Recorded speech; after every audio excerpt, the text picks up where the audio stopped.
ഒരു മലയാള സിനിമയിലെ ഒരു പ്രൊഡ്യൂസർ കഴിഞ്ഞിടെ പറയുണ്ടായി. അതായത് ഇപ്പം മലയാള സിനിമകളെക്കാളും മറ്റ് അന്യഭാഷാ സിനിമകൾ തിയേറ്ററുകളിൽ എണ്ണം കൂടുന്നുണ്ട്.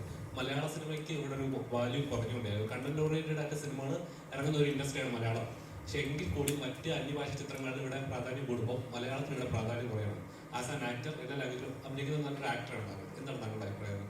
ആസ് എൻ ഓഡിയൻസ് നിങ്ങളുടെ അഭിപ്രായം അറിഞ്ഞാൽ എനിക്ക് അതിനോട് പറയാൻ പറ്റും. ആസ് ആൻ ഓഡിയൻസ് മലയാള സിനിമകൾ ഇച്ചിലൂടെ മറ്റു ഭാഷകൾ അംഗീകരിക്കപ്പെടുന്ന പോലെ തന്നെ മലയാള സിനിമകൾ ഇച്ചിലൂടെ അംഗീകരിക്കപ്പെടണം എന്ന് ചോദിച്ചത്. അംഗീകരിക്കപ്പെടണം എന്നല്ലേ പറഞ്ഞത്? ആരാണ് അംഗീകരിക്കുന്നത്? അല്ല, ഇച്ചിലൂടെ തിയേറ്ററുകളിലായാലും ഇപ്പം ഒരു സിനിമ ഓടുന്ന ഒരാഴ്ച അല്ല 2 ആഴ്ച അല്ലെങ്കിൽ 4 ആഴ്ച ഓടിക്കൊടുന്ന തിയേറ്ററുകളിൽ ഒരു മറ്റ് ഒരു തെലുങ്കോ അല്ലെങ്കിൽ കന്നഡയോ ഒരു സിനിമ ഇറങ്ങുകയാണെങ്കിൽ നല്ല സിനിമയായിരിക്കാം. പക്ഷെ അത് ഇച്ചിലൂടെ തിയേറ്ററിൽ എണ്ണം കൂടുമ്പോൾ ആളുകൾ അതിലായിരിക്കും കുറച്ചുകൂടെ കോൺസെൻട്രേറ്റ് ചെയ്യുന്നത്. അപ്പൊ ഇപ്പുറത്തൊരു മലയാള പടം ഉണ്ടെങ്കിൽ അത് ഞങ്ങൾ എന്താണ് ചെയ്യേണ്ടത് അത് പറഞ്ഞില്ല. ഞങ്ങൾ ഞങ്ങളുടെ സിനിമകൾ പരമാവധി ആത്മാർത്ഥമായിട്ട് ചെയ്യുന്നുണ്ട്. അത് എല്ലാ സിനിമയും ഒരുപോലെ നന്നാവും എന്നൊരു ഉറപ്പ് ഞാൻ പറയുന്നില്ല. പക്ഷെ എല്ലാ സിനിമയുടെ പിന്നിലും അതേ എഫേർട്ടുണ്ട്. ഇവിടെ വിജയിക്കുന്ന സിനിമകളുടെയും പരാജയപ്പെടുന്ന സിനിമകളുടെയും ഒക്കെ പിന്നിൽ അതേ എഫേർട്ടുണ്ട്. ഒരാളെയും ദ്രോഹിക്കാനോ ബുദ്ധിമുട്ടിക്കാനോ വേണ്ടിയിട്ടല്ല ഞങ്ങൾ സിനിമ ചെയ്യുന്നത്. മറ്റുള്ളവരെ ബുദ്ധിമുട്ടിക്കാൻ വേണ്ടി കയ്യിലിരിക്കുന്ന കാശും കൊടുത്ത് നമ്മൾ ഇതുവരെ പണിയെടുത്തൊരു സിനിമ ചെയ്യുന്നുണ്ട്. സിനിമ നന്നാവണം എന്നാഗ്രഹിച്ച് തന്നെയാണ് നമ്മളിത് ചെയ്തത്. അപ്പോൾ ഇതിൽ ഞങ്ങളുടെ കഴിവിൻ്റെ പരമാവധി ചെയ്യുന്നുണ്ട്. ഇനി ഇതിൽ കൂടുതൽ ഞങ്ങൾ എന്ത് ചെയ്യണമെന്ന് നിങ്ങൾ പറയും. പരമാവധി പ്രൊമോഷൻ ചെയ്യാൻ നിങ്ങൾക്ക് തോന്നിയാലല്ലേ നിങ്ങൾ തിയേറ്ററിൽ കാണാൻ വരുള്ളൂ. അപ്പം ഞങ്ങൾക്ക് ഞങ്ങളുടെ സിനിമയിൽ ഉള്ളതല്ലേ നിങ്ങളെ കാണിച്ച് ടീസ് ചെയ്യാൻ പറ്റുള്ളൂ. അത് വെച്ചിട്ട് നിങ്ങൾ വന്ന് കാണുക. തിയേറ്റർ നിറഞ്ഞ സദസ്സിൽ സിനിമ ഓടിക്കൊണ്ടിരിക്കുമ്പോൾ അങ്ങനെ മാറ്റി വേറെ സിനിമ ഇടുമെന്ന് എനിക്ക് തോന്നുന്നില്ല. നല്ല സിനിമയാണെങ്കിൽ അതിനെ മാക്സിമം പ്രോത്സാഹിപ്പിക്കുക. മോശം സിനിമകൾ നിങ്ങൾ കാണുന്ന പ്രോത്സാഹിപ്പിക്കുക. പ്രോബ്ലം. അതിൽ പരം നമുക്കിതിൽ എന്താണ് മുന്നോട്ട് ചെയ്യാൻ പറ്റുക? മറ്റ് ഇൻഡസ്ട്രികളൊക്കെ ചിലപ്പോൾ ഒരുപാട് പണം മുടക്കി നമ്മളുടെയൊക്കെ എത്രയോ അധികം ബഡ്ജറ്റുള്ള സിനിമകളായിരിക്കാം. അല്ലെങ്കിൽ നമ്മളെക്കാളും കൂടുതൽ പ്രൊമോഷന് ചെലവിടാൻ പറ്റുന്ന പ്രൊഡക്ഷൻ കമ്പനീസ് ആയിരിക്കും അതിൻ്റെ പിറകിൽ. അല്ലെങ്കിൽ തന്നെ ഒന്ന് ആലോചിച്ച് കേരളത്തിൽ നമ്മളുടെ ഒരു സിനിമ കൾച്ചർ ഭയങ്കര അടിപൊളിയാണ്. നമ്മൾ മലയാളം, തമിഴ്, തെലുങ്ക്, കന്നഡ, ഹിന്ദി, ഇംഗ്ലീഷ്, അതുപോലെ ഏത് ഭാഷയിലെ സിനിമകൾ ഇറങ്ങിക്കഴിഞ്ഞാലും നല്ല സിനിമയാണെങ്കിൽ നമ്മൾ തിയേറ്ററിൽ പോയി തന്നെ കാണുന്നതാണ്. അപ്പോൾ ഞങ്ങളുടെ കോമ്പറ്റീഷൻ അതനുസരിച്ച് ഭയങ്കര കൂടുതലാണ്. മറ്റു പല നാടുകളിലും അവരുടെ റീജിയണൽ ലാംഗ്വേജ് സിനിമയ്ക്ക് ഇത്ര കോമ്പറ്റീഷനില്ല. അപ്പോൾ നമുക്കൊരിക്കലും 1000 കോടിയുടെ പടമായിട്ടോ 500 കോടിയുടെ പടമായിട്ടോ അതിനുള്ള ബഡ്ജറ്റൊന്നും നമ്മളില്ല. നമുക്ക് അതിനുള്ള ഭാഗമുള്ളതല്ല. നമുക്ക് നമ്മുടെ കഴിവിൻ്റെ പരമാവധി വെച്ചിട്ട് ചെയ്യാൻ പറ്റുള്ളൂ. ശ്രമിക്കുന്നുണ്ട്. ഇതിനേക്കാൾ മെച്ചപ്പെട്ട അവസ്ഥയിലേക്ക് മലയാള സിനിമ വരിക തന്നെ ചെയ്യും. ഇപ്പോഴും മലയാള സിനിമയുടെ അങ്ങനെ കണ്ടന്റ് ബേസ്ഡ് സിനിമകൾ കുറവാണെന്നോ മലയാള സിനിമയ്ക്ക് എല്ലാത്തിനും ക്വാളിറ്റി ഇല്ല എന്നൊന്നും ഞാൻ പറയില്ല. മലയാള സിനിമകളെല്ലാം നല്ല എഫേർട്ട് എടുത്ത് തന്നെയാണ് ചെയ്യുന്നത്. ബാക്കിയുള്ളവർ ഒരു ദിവസം 10 മണിക്കൂർ വർക്ക് ചെയ്യുന്നുണ്ടെങ്കിൽ നമ്മൾ ചിലപ്പോൾ 15-20 മണിക്കൂർ വർക്ക് ചെയ്യുന്നുണ്ട്. എന്നുവെച്ചാൽ അത്രയും എഫേർട്ട് എടുത്താലേ നമുക്ക് ഇവരൊക്കെ ആയിട്ട് കോമ്പീറ്റ് ചെയ്യാൻ പറ്റുള്ളൂ. അപ്പോൾ ഞങ്ങളുടെ ഭാഗത്ത് ഞങ്ങൾ പരമാവധി ശ്രമിക്കുന്നുണ്ട്. ഈ സിനിമയാണെങ്കിലും ഈ മാസം വരുന്ന സിനിമകളെ പറ്റിയൊക്കെ നിങ്ങൾക്ക് നല്ല പ്രതീക്ഷകളില്ല. സിനിമകൾ നല്ലതാണെങ്കിൽ അതിനെ കൈവിടാതിരിക്കുക. നല്ല കണ്ടന്റുള്ള നല്ല സിനിമകൾ അത് വലുതാണോ ചെറുതാണോ എന്നുള്ളത് ചിന്തിക്കാതെ അതിനെ എന്താ പറയുക ചേർത്ത് പിടിക്കാൻ ശ്രമിക്കുക. ഇപ്പോൾ എത്ര സിനിമകളാണ് ഈ മാസം വരുന്നത്?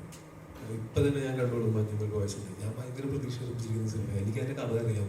ഷൂട്ടിംഗ് ലൊക്കേഷനിൽ ഞാൻ പോയിട്ടുണ്ട്. ഞാനത് എന്തായാലും തിയേറ്ററിൽ തന്നെ കാണാൻ പോകുന്ന സിനിമയായിരിക്കും. അതേപോലെ ബ്രഹ്മയോഗം എന്ന് പറയുന്ന സിനിമ ഇതേപോലെ തന്നെ ഞാൻ കാത്തിരിക്കുന്ന സിനിമയാണ്. അല്ലെങ്കിൽ നമ്മൾ തുണ്ട് എന്ന് പറയുന്ന സിനിമ ബിജുവേട്ടൻ്റെ പടം, അതിൻ്റെ ഡയറക്ടർ തല്ലുമാലയിൽ വർക്ക് ചെയ്തിട്ടുണ്ട്. അതിൻ്റെ സിനിമാറ്റോഗ്രാഫറും അതിൻ്റെ പ്രൊഡ്യൂസറും ഒക്കെ എൻ്റെ വളരെ സുഹൃത്തുക്കളാണ്. ഞാൻ ആ സിനിമയ്ക്ക് വേണ്ടി വെയിറ്റ് ചെയ്യാണ്. അപ്പോൾ ഈ മാസം വരുന്ന സിനിമകളെല്ലാം ഇതിനൊക്കെ നിങ്ങൾക്ക് വർക്കാവുന്ന സിനിമകളുണ്ടെങ്കിൽ അതൊന്ന് പ്രോത്സാഹിപ്പിക്കും. ഞങ്ങൾക്കത് ഭയങ്കര സഹായമായിരിക്കും. അതല്ലാതെ ഞങ്ങൾ ഉഴപ്പിയിട്ടോ വേണ്ടെന്ന് വെച്ചിട്ടോ ഒരിക്കലും ഒരു സിനിമ മോശമാവാറില്ല. ആർക്കും മുൻകൂട്ടി കാണാൻ പറ്റില്ല ഒന്നും. എല്ലാം ഒരു ശ്രമമല്ലേ. ആ ശ്രമം വിജയിച്ചാൽ അടിപൊളി, പരാജയപ്പെട്ടാൽ അടുത്ത പരിപാടിയായിട്ട് വീണ്ടും വരണം.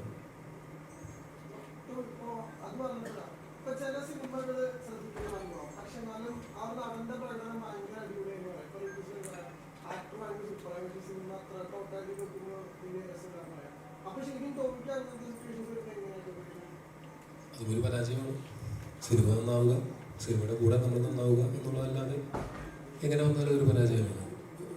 സിനിമ ഭയങ്കര നന്നായിട്ട് പെർഫോമൻസുകൾ മോശമായാലും പരാജയമാണ്. പക്ഷെ ഇതൊന്നും എന്നാൽ ഒരു മോശം സിനിമയിൽ നല്ല ക്യാരക്ടർ ചെയ്തേക്കാം എന്ന് വിചാരിച്ചിട്ടോ ഒരു നല്ല സിനിമയിൽ ഒരു മോശം ക്യാരക്ടർ ചെയ്തേക്കാം എന്ന് വിചാരിച്ചിട്ടോ ഒന്നും നമ്മൾ ചെയ്യുന്നില്ലല്ലോ. നിങ്ങളൊക്കെ ചെയ്യുന്ന പോലെ രാവിലെ കുളിച്ച് കൂട്ടപ്പനായിട്ട് നമ്മൾ പണിയെടുക്കാൻ ഇറങ്ങുകയാണ്. അങ്ങനെ എടുക്കുന്ന പണികൾ നിങ്ങളുടെ ജോലികളെക്കാൾ കുറച്ച് കൂടുതൽ ഞങ്ങളുടെ പ്രശ്നം എന്ന് വെച്ചാൽ ഞങ്ങളുടെ ജോലി നിങ്ങളെല്ലാവരും കൂടെ വിധി ഇടുകയാണ്.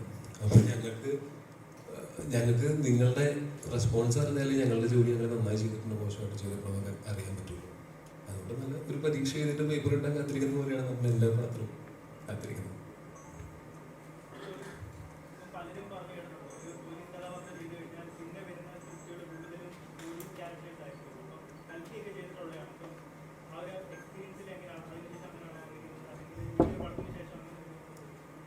അങ്ങനെയൊന്നും എനിക്ക് തോന്നുന്നില്ല. ഞാൻ ഈ ഒരു പടത്തിന് ശേഷം കഥ കേൾക്കുന്ന സിനിമകളല്ല ഞാൻ ഇമ്മീഡിയറ്റ്ലി നെക്സ്റ്റ് ചെയ്യാനിരിക്കുന്നത്. അതുകൊണ്ട് അങ്ങനെയൊന്നുമില്ല. ഞാൻ ചൂസ് ചെയ്യുന്ന സമയത്ത് ചെയ്തിട്ടില്ലാത്ത ക്യാരക്ടേഴ്സ് ചെയ്യാനായിട്ട് കുറച്ചും കൂടെ താല്പര്യം ഉണ്ടാവും. ചെയ്തിട്ടുള്ള പോലത്തെ ക്യാരക്ടേഴ്സ് ആണെങ്കിൽ ഞാൻ ആ ചെയ്തിട്ടുള്ള ക്യാരക്ടറിൽ നിന്ന് എന്ത് ഡിഫറെൻ്റ് ആയിട്ട് പുതിയ സിനിമയിൽ ചെയ്യാം എന്നുള്ളതാണ് നമ്മൾ ആലോചിക്കുക. ഒരേപോലത്തെ ക്യാരക്ടേഴ്സ് സ്ഥിരമായിട്ട് ചെയ്താൽ എനിക്കും ബോറടിക്കും, നിങ്ങൾക്കും ബോറടിക്കും. ഏതെങ്കിലും കഥാപാത്രം ചെയ്യുമ്പോൾ ശബ്ദം വെച്ച് പിടിച്ചു അല്ല, ഒരു ആക്ടറുടെ ഡ്രീം ആയിരിക്കും അവനെ തന്നെ ചലഞ്ച് ചെയ്യുന്ന അല്ലെങ്കിൽ എന്നെ തന്നെ മാർക്ക് ചെയ്യുന്ന ഒരു കഥാപാത്രം കിട്ടുക എന്നുള്ളത്. അപ്പം ആടുജീവിതത്തിൽ പൃഥ്വിരാജ് പറഞ്ഞു ഇനി ഇതേപോലത്തെ ഒരു കഥ വന്ന് ഞാൻ ചെയ്യില്ല, അത്രയും എഫേർട്ട് ഇട്ടു. അപ്പോൾ അതേപോലെ ഒരു ചലഞ്ചിങ് ആയിട്ടുള്ള എക്സ്പെരിമെന്റൽ ആയിട്ടൊരു കഥാപാത്രം അല്ലെങ്കിൽ ഒരു കഥ വരണമെന്ന് എപ്പോഴും ആഗ്രഹിച്ചിട്ടുണ്ട്. എല്ലാത്തിലും ഇതുപോലെ നല്ല എഫേർട്ട് ഇട്ടിട്ട് തന്നെയാണ് ചെയ്യുന്നത്. ഞാൻ അങ്ങനൊരു പെർട്ടിക്കുലർ ഇങ്ങനൊരു പടം എന്ന് പറഞ്ഞാൽ ഞാൻ അതിനൊരു ടെംപ്ലേറ്റ് എൻ്റെ മനസ്സിലില്ല. ഒരു കഥ കേൾക്കുമ്പോഴായിരിക്കും ഇത് നല്ലതായിരിക്കും എന്ന് നമുക്ക് തോന്നിയിട്ട് നമ്മൾ ചെയ്യുന്നത്. അല്ലാതെ ഏതെങ്കിലും ഒരു ഇന്നതുപോലത്തെ എന്നെ ചലഞ്ച് ചെയ്യുന്ന ക്യാരക്ടേഴ്സാണ് ഞാൻ ചെയ്യുന്നത് മുഴുവൻ. ഞാൻ അത്ര ഒരു ട്രെയിൻഡ് ആയിട്ടുള്ള ഒരാളുമല്ല. ഞാൻ ആഗ്രഹം കൊണ്ട് സിനിമയിൽ വന്ന ആളുമാണ്. എല്ലാ സിനിമയും എല്ലാ ദിവസവും ഷൂട്ടും എനിക്ക് ചലഞ്ചിങ് തന്നെയാണ്.